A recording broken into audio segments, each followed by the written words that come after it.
Hello everyone, आप सबका स्वागत है आपके अपने विद्यालय सरस्वती बाल मंदिर इंटर कॉलेज चकदाऊ नगर नैनी प्रयागराज के यूट्यूब चैनल यस BMIC पर। ठीक है, इस समय हम क्लास 11 की क्लास के लिए वीडियो बना रहे हैं। इसके पहले आपको मैं 5 वीडियोस इस लेसन के बारे में दे चुका हूं। आज 6th वीडियो है। ठीक, अब देखिए, हम लेसन प्रत्यास्था इलास्टिसिटी आपको पढ़ा रहे हैं, जिसमें कि मैं आपको कई चीजें बता चुका हूं और पिछले 1-2 वीडियो से हम पढ़ रहे हैं प्रत्यास्था गुणांक के प्रकार के बारे में। ठीक है, types of coefficient of elasticity, जिसमें हमने यंग प्रत्यास्था गुणांक, यंग्स मॉडुलस, आयतनात्मक प्रत्यास्था गुणांक, बल्क मॉडुलस और दृढ़ता गुणांक मतलब मॉडुलस ऑफ रिजिडिटी के बारे में, मॉडुलस ऑफ रिजिडिटी पे भी पढ़ाने वाला हूं। मतलब यंग प्रत्यास्था गुणांक और आयतन प्रत्यास्था गुणांक, ये दोनों मैं आपको पढ़ा चुका हूं। ठीक, तो इसके बाद हम अच्छे टॉपिक पढ़ने वाले हैं, लेकिन एक ये भी मतलब जो आपका प्रत्यास्था गुणांक का एक तीसरा प्रकार है दृढ़ता गुणांक, मॉडुलस ऑफ रिजिडिटी। ठीक, अब देखिए, तो इसके लिए आपको थोड़ी सी आज मेहनत करनी होगी। ठीक है, अब स्टार्ट करता हूं मैं। देखिए, यहां पे हम करते क्या है, जैसे कि हमने यंग प्रत्यास्था गुणांक में वायर की लेंथ को चेंज कर दिया था। ठीक है, बल्क मॉडुलस आयतनात्मक प्रत्यास्था गुणांक में हमने शेप वही रखते हुए वॉल्यूम चेंज कर दिया था। आज हम उसका शेप चेंज करेंगे। ठीक है, अभी मैं आपको दिखाता हूं, एग्जांपल भी लेकर आपको दिखाता हूं। देखिए, जैसे आप यूं सोचो कि मेरे पास एक क्यूब है। ठीक, देखिए क्यूब है मेरे पास। अब क्यूब बनाने के लिए थोड़ी सी मेहनत करनी पड़ेगी। ओके, तो क्यूब के लिए देखिए मैंने तैयारी अपनी चालू कर दी है।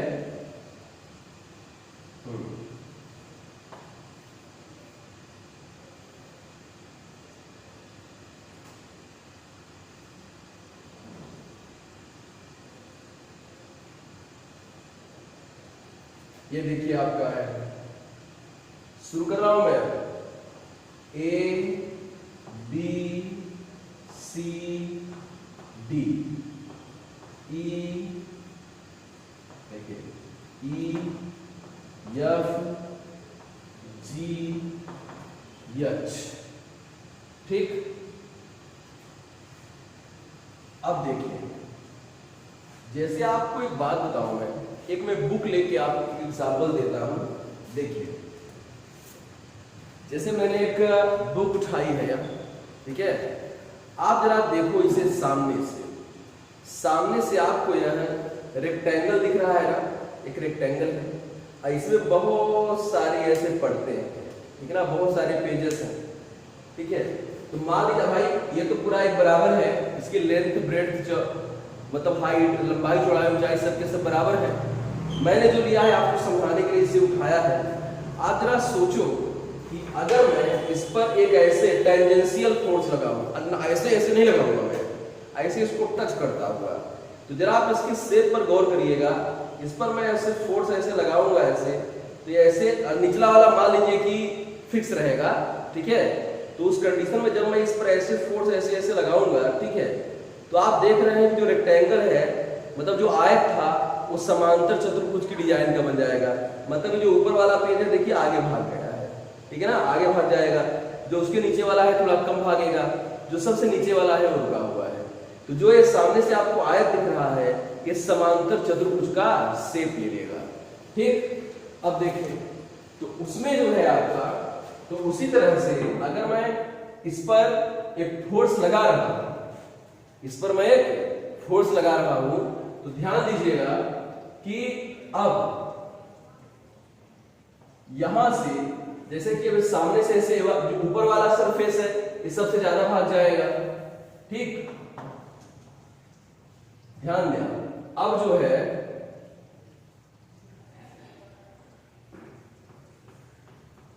ऐसे देखिए, तो इसका जो शेप है सामने से इस तरह का बन जाएगा।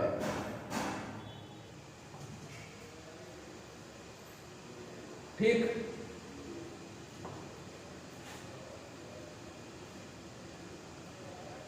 इस तरह से ये जो E वाला पॉइंट यहां आ जाएगा E डैश, ये जो A वाला पॉइंट है A डैश यहां आ जाएगा, जो H वाला पॉइंट है H डैश यहां आ जाएगा, ठीक है।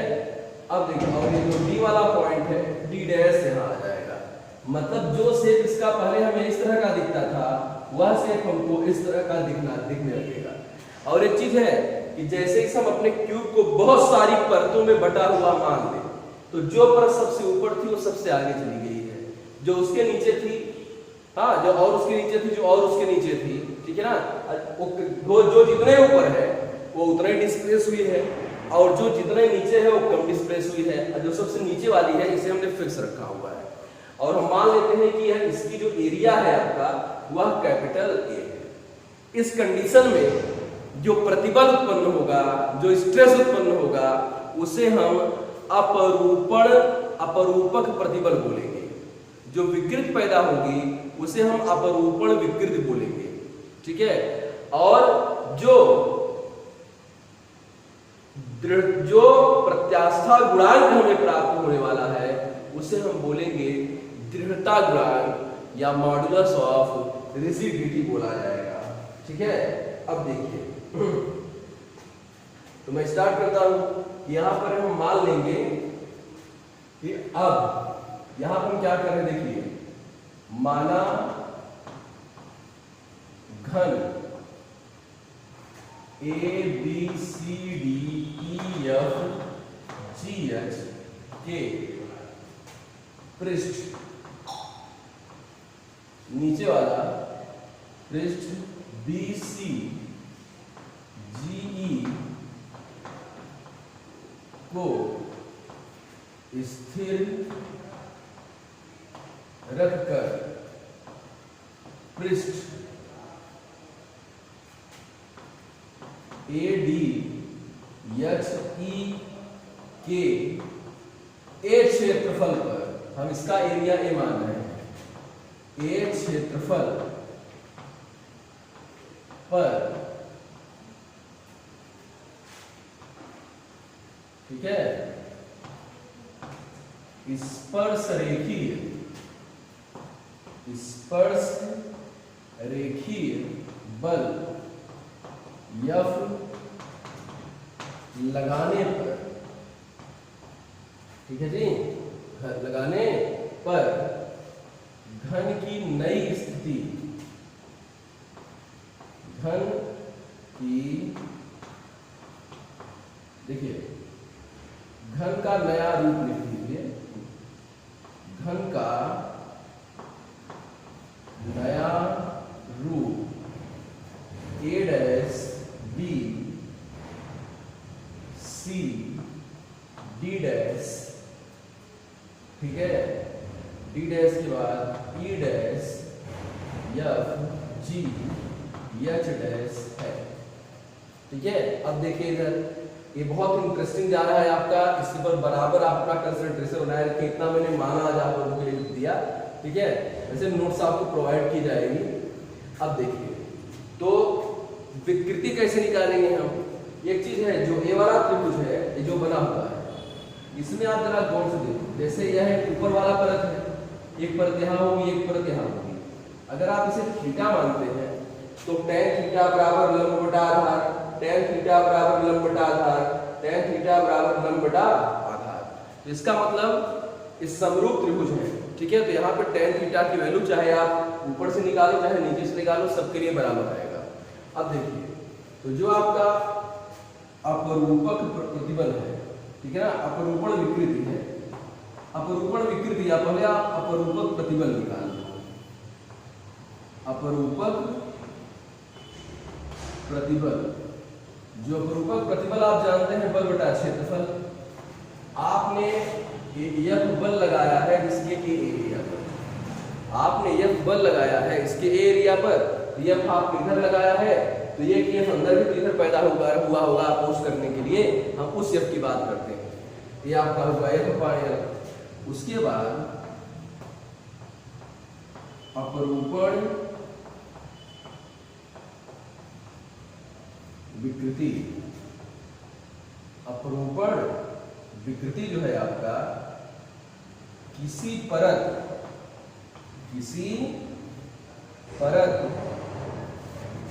में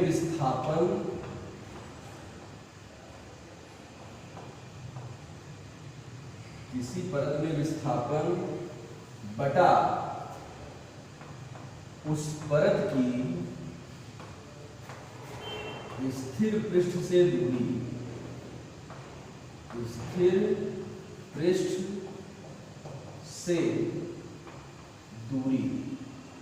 जैसे आप कोई एक परत ले लो, ठीक है, तो उस परत में कितना विस्थापन हुआ है और उसकी स्थिर पृष्ठ से दूरी कितनी है, यही आपका होता है अपरूपण विकृति। ठीक, अब देखिए, तो जैसे मैं ए वाली परत ले लूं, ठीक है, तो अब मेरा जो प्रतिबल आएगा, ध्यान दीजिएगा, अपरूपण विकृति जो आएगी हमारे लिए, जैसे मैं किसी परत में उत्पन्न विस्थापन ले लूं, तो मैं ए डैश ले लेता हूं, ए डैश, और उसकी स्थिर पृष्ठ दूरी कितनी है, ये भी है। अब अगर ए एंगल थीटा है, ए वाला एंगल आपका थीटा है, तो यह एंगल भी थीटा है, ठीक है, यह आपका ध्यान दीजिएगा tan थीटा है। ओके, ये आपका tan थीटा है, और इसको आप थीटा बोल सकते हो अगर थीटा बहुत छोटा है तब। जैसे थीटा बहुत कम होता है, तो मैथ का टॉपिक है, यहाँ पर मैं रीजन दे देता हूँ, रीजन कि चूंकि थीटा टेंड्स टू 0, मतलब थीटा टेंड्स 0 मतलब थीटा बहुत छोटा है, तब आप tan थीटा को थीटा बोल सकते हैं। तो जो अपरूपण विकृति है, एक्चुअली ए डैश, इसको थीटा में से हम कन्वर्ट कर रहे हैं। भाई ए बी तो आपने अपने से माना हुआ है ना, तो इस तरह से आप कैसे ए डैश और ए बी ग्रुप में फार्मूले को रिप्रेजेंट करेंगे। ठीक, तो यहाँ पे हम ए डैश बटा ए बी बोल सकते हैं, तो डी डैश बटा सी डी बोल सकते हैं, तमाम प्रकार की चीजें हैं। ठीक, अब देखिए, तो आपका tan theta equal to theta, तो यहाँ पर हम थीटा से रिप्रेजेंट करेंगे अपरूपण विकृति को। ठीक, अब हमें चाहिए क्या, दृढ़ता गुणांक। मैं इसे हटा रहा हूं, यहां तक हमें फिर से आना पड़ेगा, पीछे आना पड़ेगा आपको। अब दृढ़ता गुणांक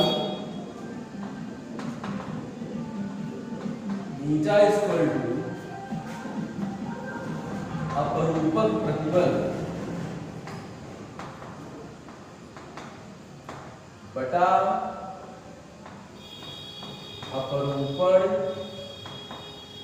विकृति। ए आपका है एफ अपान ए है, और ये आपका है थीटा, तो ऊंचा का आपका फार्मूला बन जाएगा एफ अपान ए थीटा। ठीक है, तो इस तरह से हमारा फार्मूला बनेगा, ध्यान दें, क्लियर, इस तरह से हमारा फार्मूला बना अपरूपण दृढ़ता गुणांक का, ऊंचा का। ठीक है, तो अब हमने क्या क्या किया, हमने एक घन लिया A B C D E F G H, फिर हमने एक ऐसे बल लगाया, ए वाला इधर खिसक गया, ए वाला इधर, और ऐसे लगाया कि इसको स्थिर रखा हमने। ठीक, तो यहाँ पर इसका शेप जो ऐसे दिख रहा था, सामने से ऐसे दिखने लगा, तो अगर इसको कई परतों में मान ले, तो जो ऊपर वाली परत है वो सबसे आगे गई है, जो नीचे वाली परत है थोड़ा कम विस्थापित हुई है। ठीक, अब हमें चाहिए प्रतिबल विकृति, ताकि हम प्रत्यास्था गुणांक निकाल सकें। तो जैसे जो आपका प्रतिबल होता है वो बल बटा क्षेत्रफल होता है, तो बल हमने इस पर ऐसे लगाया था, टेंजेंशियल फोर्स, स्पर्श रेखीय बल, टच करता हुआ इसके क्षेत्रफल पर, तो आपका एफ अपान ए हो गया। ठीक, उसके अलावा विकृति कैसे निकालेंगे, अपरूपण विकृति। भाई हर परत आगे खिसकी है, तो कोई भी परत ले लो, किसी परत में उत्पन्न विस्थापन बटा उसकी स्थिर पृष्ठ से दूरी। तो अगर मैं ऊपर वाली परत लेता हूं, तो ये इतना खिसक गई है, इसकी दूरी यहां से कितनी है, ये भी है, ये आपका हो गया ए डैश बटा ए डैश बटा ए भी हो गया। और मैंने बोला अगर थीटा है तो tan थीटा बराबर लंब बटा आधार, तो मैं ए डैश लंब बटा आधार को tan थीटा बोल सकता हूं। फिर एक मैथ का नियम होता है कि लिमिट थीटा टेंड्स टू 0 पर tan थीटा बाय थीटा की वैल्यू होती है 1, तो थीटा उधर कर देंगे, तो लिमिट थीटा टेंड्स टू 0 पर tan थीटा इक्वल टू हो जाएगा थीटा। कहने का मतलब अगर थीटा बहुत छोटा हो तो आप tan थीटा को एज थीटा अज्यूम कर सकते हैं, ठीक है। ये tan थीटा को हम दिखाएंगे थीटा से, क्योंकि वाकई ये जो चेंज आता है न के बराबर आता है, मतलब ये थीटा बहुत कम होता है, ठीक। फिर हमने परिभाषा लगाई कि दृढ़ता गुणांक थीटा इक्वल टू अपरूपण प्रतिबल बटा अपरूपण विकृति, ठीक। तो यहाँ पे जो है आपका ईटा इक्वल टू आपका हो गया एफ अपरूपक प्रतिबल एफ अपान और अपरूपण विकृति थीटा, तो एफ अपान ए थीटा हो गया, ठीक। इस तरह से हमारा फार्मूला बना दृढ़ता गुणांक का। तो हम लोगों ने पिछले 3 वीडियोस में को लेकर हमने प्रत्यास्था गुणांक के प्रकार के बारे में समझा। अभी प्रत्यास्थ स्थिति ऊर्जा, खींचे तार का व्यवहार, ठीक है, और तार को ठंडा करने पर उसमें उत्पन्न तनाव, बहुत सारे अच्छे टॉपिक है जिन्हें हम अपने अगले वीडियोस में आपको पढ़ाते जाएंगे, ठीक। फिर मिलते हैं नेक्स्ट वीडियो में नए टॉपिक के साथ, तब तक के लिए थैंक यू। वीडियो आपको अच्छे लगे तो शेयर करना ना भूलें, लाइक करें और चैनल को सब्सक्राइब करें, ठीक है। Thank you.